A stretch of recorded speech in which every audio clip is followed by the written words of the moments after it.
Well,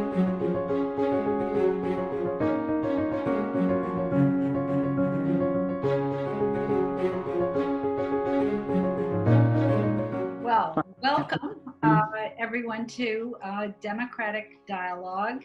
This is the monthly program of the Gloucester Democratic City Committee.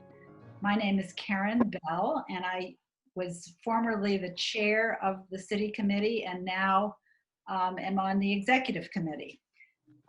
Today we have with us our co-host, Dan Epstein, a relatively new member of the City Committee, and two guests, the City Clerk of Gloucester, Joanne Senos, and Marie Giambanco, who is the Assistant Registrar. Today's topic is called Gloucester Votes, and we're going to explore everything about that is important to know about how elections are conducted and how the city clerk's office, who is the local unit of government responsible for voting, safeguards, every registered voter's rights and the ballots. And we're going, hopefully, this will answer many of your questions. So I'm going to turn this over to Dan, who's going to conduct much of the questioning, and I may chime in as needed. All right. Well, thanks so much, Karen. And I really wanted to say thank you so much, Joanne and Marie, for being with us. This is obviously a really busy time of year for you. It's just less than a week now until the Massachusetts primary for federal offices. So you guys must be very busy, and your jobs are really so important for Gloucester, for the democracy in our country. And we are entrusting it all to you. And so we really appreciate everything you do to make elections work here in Gloucester. It's critical for America. So I just wanted to start out, Joanne, by just getting a little bit of background about the city clerk and how the city clerk's office is structured, and also from you, Marie. So Joanne, as the city clerk, is that an elected position or appointed, and how long have you been in it? How did you come to it? Okay, so the city clerk's position is appointed. I came into it in 2004. I've been with the city, I should back up a little bit, sorry.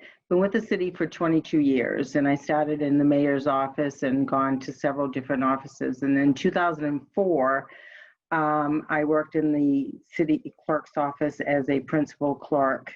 In 2008, I was appointed as the assistant city clerk. And then I've been interim city clerk for 2009, half a year.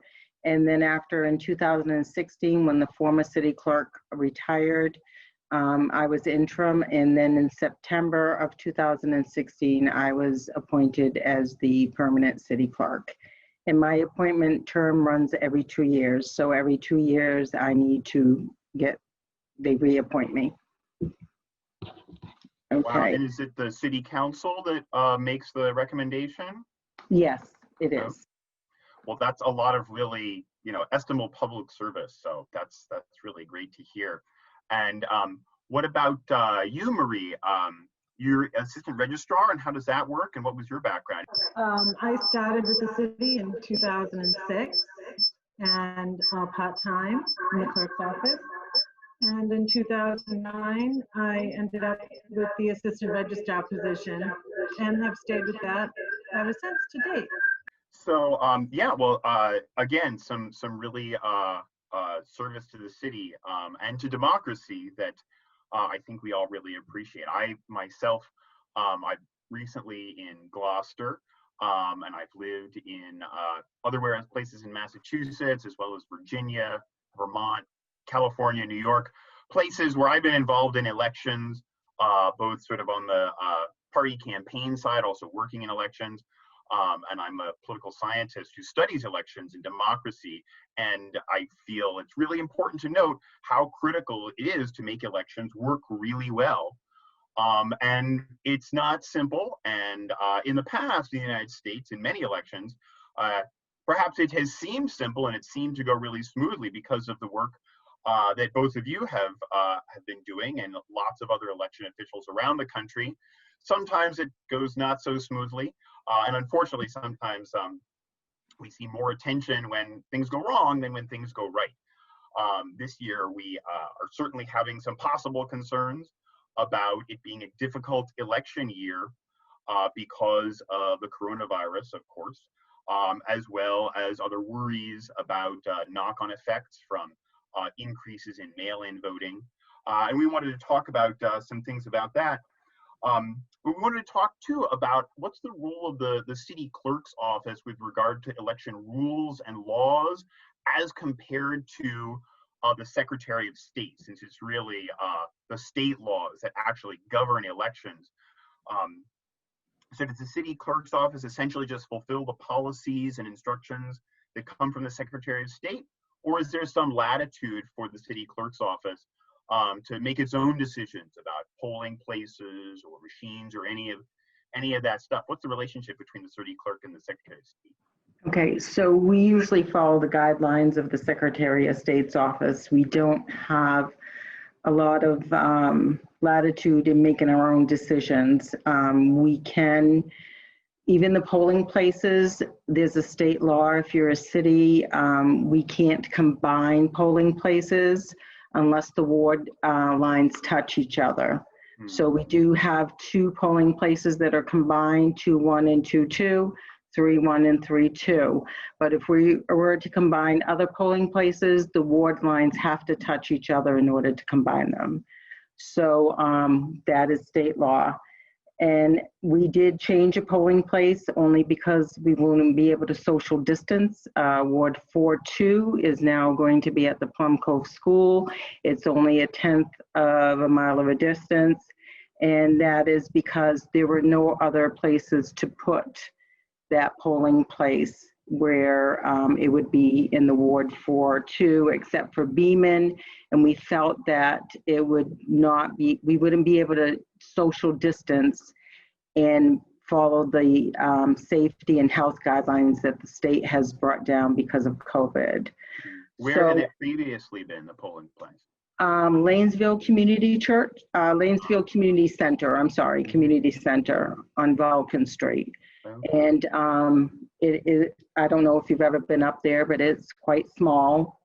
We do make it work on election day, but because of all the guidelines about social distance and 6-foot rule and all the safety PPE equipment that we have to put up, and it wasn't feasible to do that. So we had the city council voted, and then we have to get permission from the state to move the polling place, and plus the city council has to vote on that, and we have to send that into the state.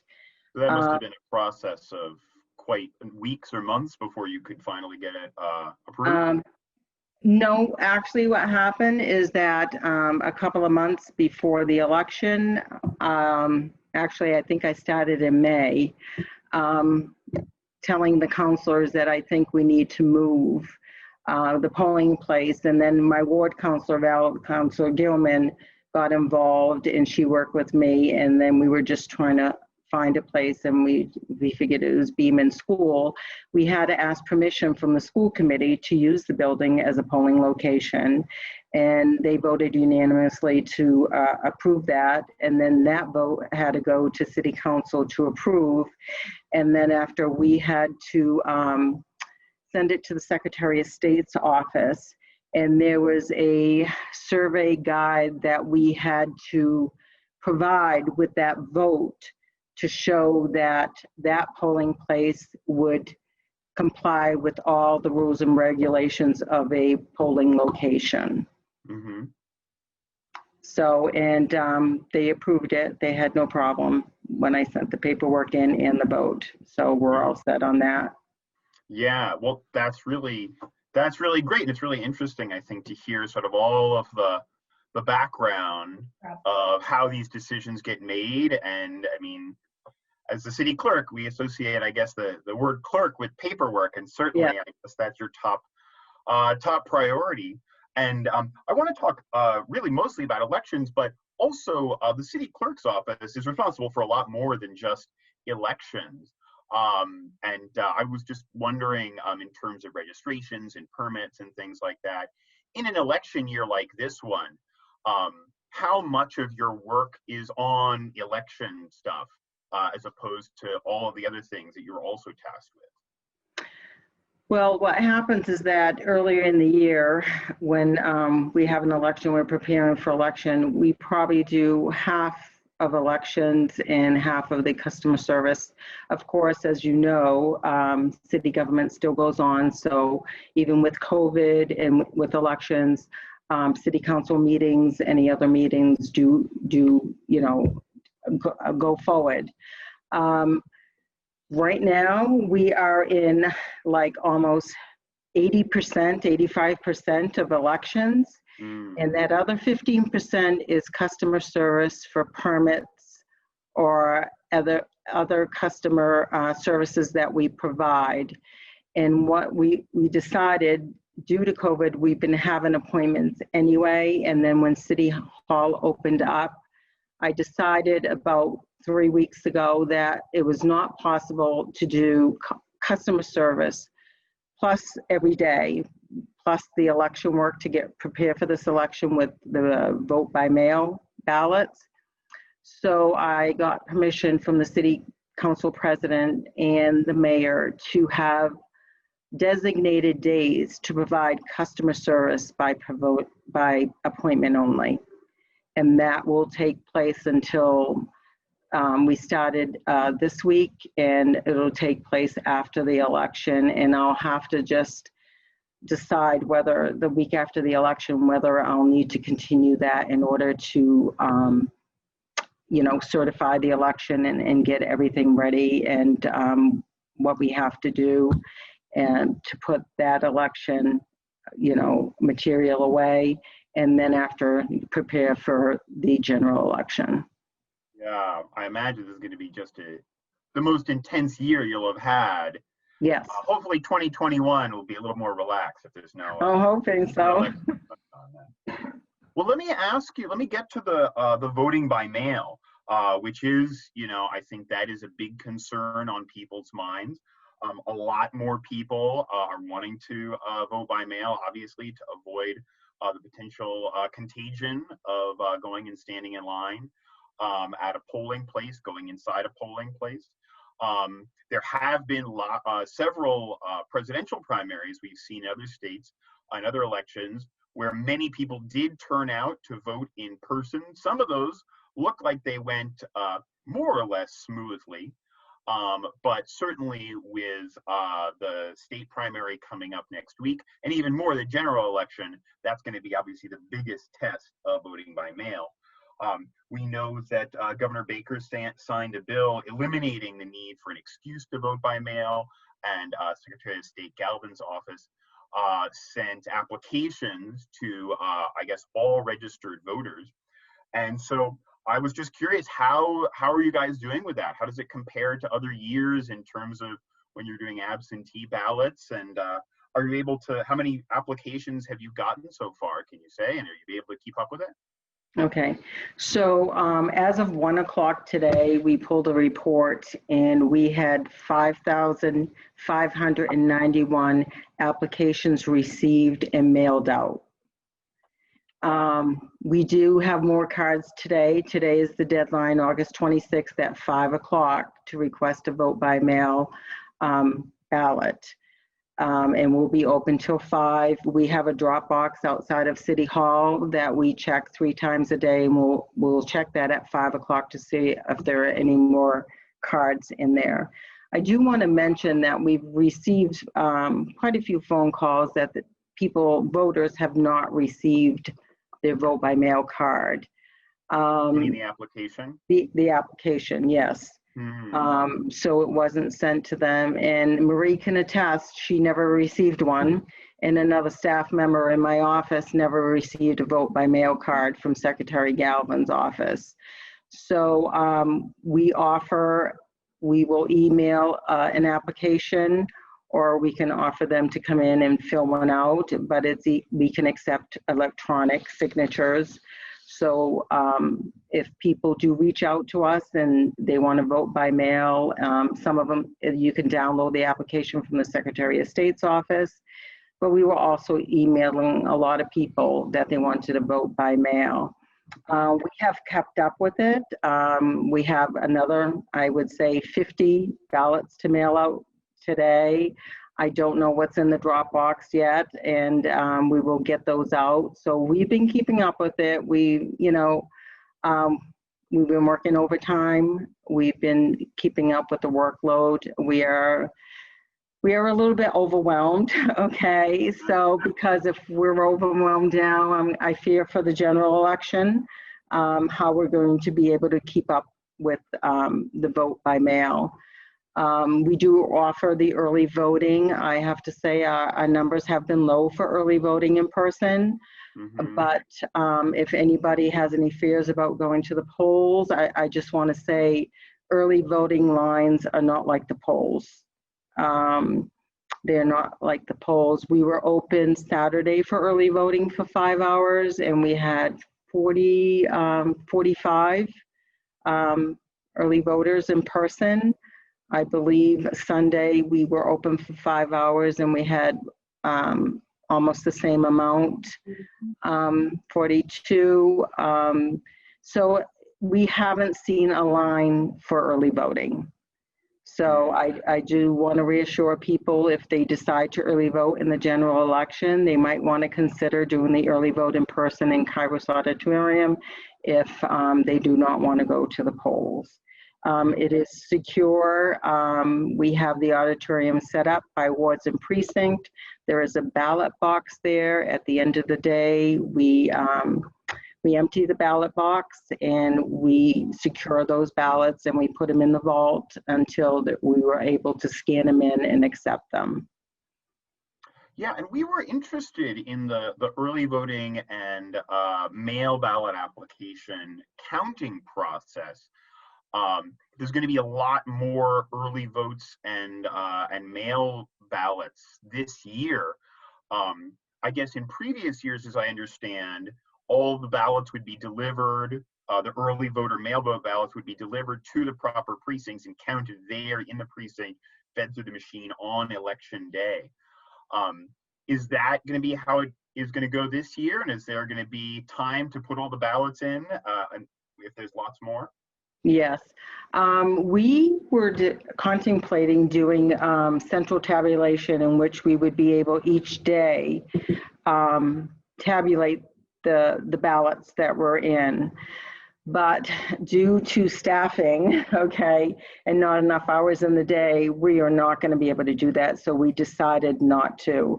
I've always wanted to try it, only because of, in the state, had some waivers on some of the guidelines, but with our staffing, we're just not going to get to it. We're trying to keep up, entering the ballots, mailing out the ballots, and preparing the election materials for voting day.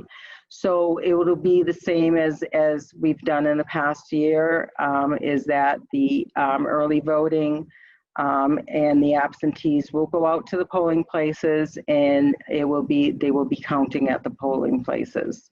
We do have early voting poll workers. They're just designated, each ward and precinct to, I will deliver the ballots, and they will meet me there, and they are going to process the early voting ballots, so that the poll workers that are in the check-in table, the clerk and the warden, can concentrate on the walk-in voters. Okay. Well, and I guess hopefully we'll see that will go well with the primary, and then depending on logistics and resources, it sounds like is the real limitation. Yes. Yeah, just thinking about, how this election can go smoothly, and do you feel that you'd you could use some more resources in terms of personnel, in terms of paid personnel, and in terms of volunteers. I mean, for a group like Gloucester Democrats, is that something that we could try and round up some people? What were the ways that we could help? Oh yes, we're always looking for volunteers, and it's very difficult. We usually have a great pool of volunteers and poll workers, but due to COVID, of course, in these times, they're not comfortable. We have some new poll workers in which we've gotten a training video because we can't train them in person, so we've sent them all that.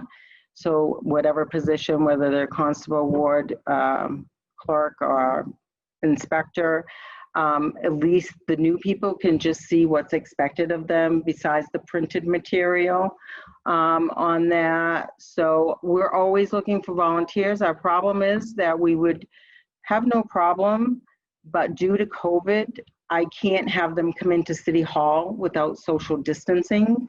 There is no space in City Hall, so the volunteers that have been willing to come in, we've had shifts. We've had our board of registrars in, like in the morning, and then we've had some counselors, city counselors come in and assist us with stuffing the ballots and or with the supervision of, elected official in order to get all these vote by mail ballots. So the community is really helpful, and we've never had a problem with volunteers, but because of COVID, that's kind of been an issue with us and even with poll workers. So it's the space. What about from the perspective of voters and making sure your job goes smoothly? I'm sure sending in your absentee ballot application, your mail vote ballot application early. Yes. Getting everything done early is, I'm sure, makes it easier for you because there's more time to spread it out. The last minute is always the worst. As a classroom teacher, I know everybody giving their assignments at the last minute is always for disaster. Yeah. But in terms of early voting versus mail-in balloting, or the drop box that we know is by City Hall on the Warren Street side, which of those makes things go more smoothly for you? Okay, so the vote by mail, I mean, people have had their cards or their applications early. I think they're just kind of like, they're in a dilemma on what to do. They really don't want to vote by mail, but they don't want to go to the polls. So I think some of the late applications are whatever they feel comfortable with. And that's why they're sending in their applications either on the deadline day or, the week. Of course, we appreciate everybody that sends it in early. But it's just a personal preference now and how the comfort level is for them to go vote. Early voting, like I said, that is, we set it up and everything. I think that's underutilized. I don't think a lot of people take advantage of the early voting in person at City Hall. Even in the last 2016 election, we didn't have high numbers of early voting as my fellow clerks have. So on that, the drop box has gone smooth. People feel more comfortable in putting their ballot in the drop box than having it mailed. I do have to say we ordered 2 more drop boxes earlier on, but due to the demand, the vendor, I believe, is going to deliver them this week. So we'll probably be more prepared in the general election for more drop boxes out there. And then what else did I not? I'm sorry, you asked a series. Yeah, just in terms of smoothness of voting. And what about for people who have, they have requested a mail-in ballot, but maybe if they haven't gotten it yet, or they're worried that it's too close to the deadline to send it in, can they still come, even if they've gotten their ballot, can they still come and vote early or vote on election day, even if they already requested a mail-in ballot? Yes, as long as they have not turned in their ballot and we haven't accepted it, they can go to the polling place and vote in person at the polling place or come into City Hall and vote, early vote. And we've had several people this week do that. They have their ballot. They're afraid that it's not going to get to us in time. So we can't take that ballot back. We just tell them to hold on to it. Don't return it to us. And you can come in and early vote, yes. And can people check to see if their mailed in ballot has been tabulated yet and accepted, or is there a way to find that out? Yes, they can. They can go to the Secretary of State's office, and it's trackmyballot.com, and they'll be able to track when if we received it, whether it's pending, whether it's rejected, or whether we accepted it. Wow. Well, I think we're actually coming to the end of this fascinating interview, and I actually hope that people listening and watching will feel, a lot more confident about the processes that you all are using. I mean, because I think this is an example of, city and state government really working together, and for me at least, it even gives me more confidence. How, if somebody does want to volunteer, what should they do? Okay, they should contact the city clerk's office, okay? Whether you want to be a poll worker or just to volunteer. And you can volunteer, like I said, in the office or volunteer at the polls. And we would just take your name and number, and we would just go over what we could offer, what positions or what type of areas that you can help us with. And then after, we would just assign days and times due to COVID.